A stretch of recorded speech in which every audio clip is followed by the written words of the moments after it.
Depression एक ऐसा word जिसे सामान्य तौर पर लोग तब इस्तेमाल करते हैं जब वो दुखी होते हैं, लेकिन जितना आसान ये शब्द बोलने में है उससे कहीं ज़्यादा इसकी गहराई है, जहाँ से निकल पाना वाकई में बहुत मुश्किल होता है। तो इसके 4 मेन कारण हैं। पहला, जेनेटिक्स यानी जो जीन्स से मिलता है। दूसरा, सब्सटेंस एब्यूज़ यानी शरीर के लिए हानिकारक वस्तुओं का इस्तेमाल करना। Third, traumatic events in childhood यानी बचपन में कुछ ऐसा डिसअपॉइंटिंग एक्सपीरियंस करना जिसे भुला पाना मुश्किल है। फोर्थ, मेजर लाइफ इवेंट्स जो कि निगेटिव हो। डिप्रेशन बहुत बड़ी तादाद में लोगों को नुकसान पहुंचा रहा है।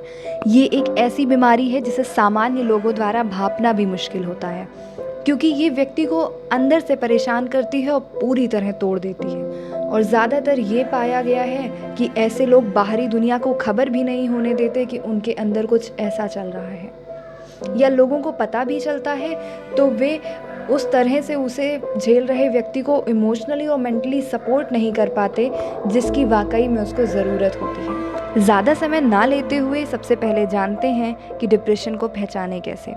ऐसे में लोग ज़्यादातर सैडनेस और होपलेसनेस फील करते हैं। उन्हें ऐसा लगता है कि ज़िंदगी में अब कुछ बचा ही नहीं है। छोटी छोटी बातें ऐसे लोगों को रुलाती और अंदर से तोड़ती रहती हैं। साथ ही अपनी प्रॉब्लम्स का रीज़न ना ये खुद समझ पाते हैं, ना ही किसी को एक्सप्लेन कर पाते हैं। छोटी छोटी बातों पर इरिटेट और गुस्सा होना, चीज़ों में इंटरेस्ट ना आना, कुछ भी अच्छा हो जाए फिर भी उसकी खुशी फील ना कर पाना, स्लीप डिस्टर्बेंस, साथ ही बिना कुछ किए हुए भी टायर्डनेस फील करना, छोटे कामों के लिए एक्स्ट्रा एफर्ट्स लगना, अनबैलेंस्ड डाइट जो लेड करता है वेट गेन या लॉस में, पास्ट में हुई चीज़ों के लिए गिल्ट फील करना और हर चीज़ के लिए खुद ही को ब्लेम करना, किसी तरह दुनिया से और लोगों से दूर भागने का मन करना जो कि लोगों को सुसाइड के लिए फोर्स करता है, क्योंकि ये एक बहुत डेंजरस प्रॉब्लम है जिसमें आते ही लोग हर होप छोड़ देते हैं। और जब किसी के पास खुद की ही कोई इच्छा नहीं होगी तो वो खुद की हेल्प भी नहीं कर सकेगा। तो इसके स्टार्टिंग के सिम्टम्स महसूस करते ही इससे बचने का प्रयास शुरू कर देना चाहिए। तो आइए जानते हैं 9 तरीके जिससे डिप्रेशन से बचा जा सकता है। सबसे पहले इम्पॉर्टेंट हो जाता है अपनों का सपोर्ट। अपनी लाइफ में किसी ना किसी ऐसे फैमिली मेम्बर या फ्रेंड को साथ रखिए जिससे आप सब कुछ बेहिचक कह सकें, और वो भी ऐसा होना चाहिए जो आपको इमोशनली समझ सके और हेल्प भी कर सके। स्ट्रेस को रिड्यूस करें। ऐसा नहीं है कि स्ट्रेस एक निगेटिव वर्ड है, बल्कि ये हमें शॉर्ट टर्म में एनर्जी देता है प्रॉब्लम से कोप करने में, जिसे हम ईओ स्ट्रेस के नाम से जानते हैं। लेकिन इसी स्ट्रेस का लॉन्ग टर्म में बढ़कर डिस्ट्रेस में बदल जाना डिप्रेशन की ओर ले जाता है।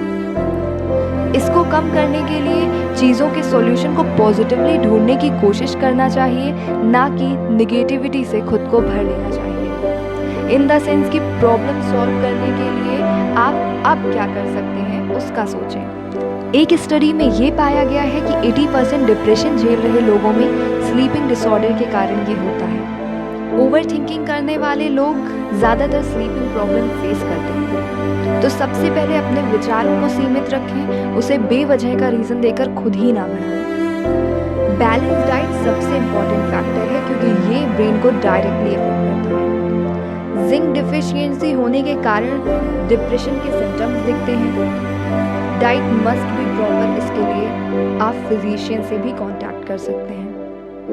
नेगेटिव थॉट्स को बदलना सीखें, यानी जब भी कोई ऐसे थॉट्स आएं तो उसका रीज़न सोचें कि आप परेशान क्यों हैं।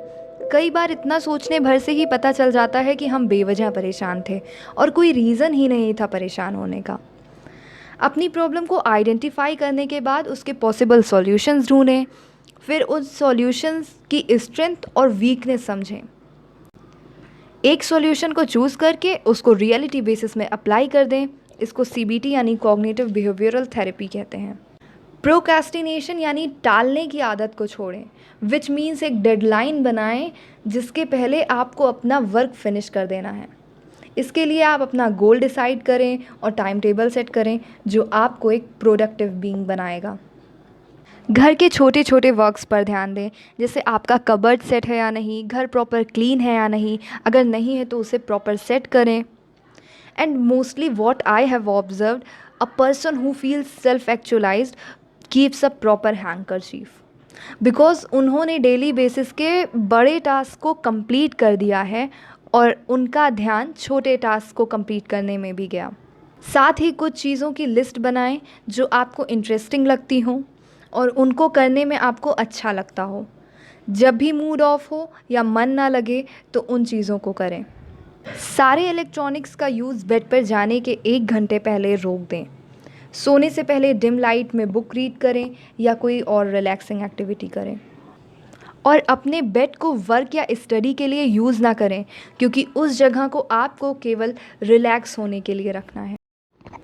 लास्ट में एक बात आप सबसे कहना चाहूँगी कि अगर आपको आपके आसपास कोई ऐसा लगता है जिसमें डिप्रेशन के सिम्टम्स दिखें, तो उस व्यक्ति की हर संभव मदद करें और इमोशनली सपोर्ट करें, क्योंकि आपका छोटा सा प्रयास किसी की ज़िंदगी बचा सकता है।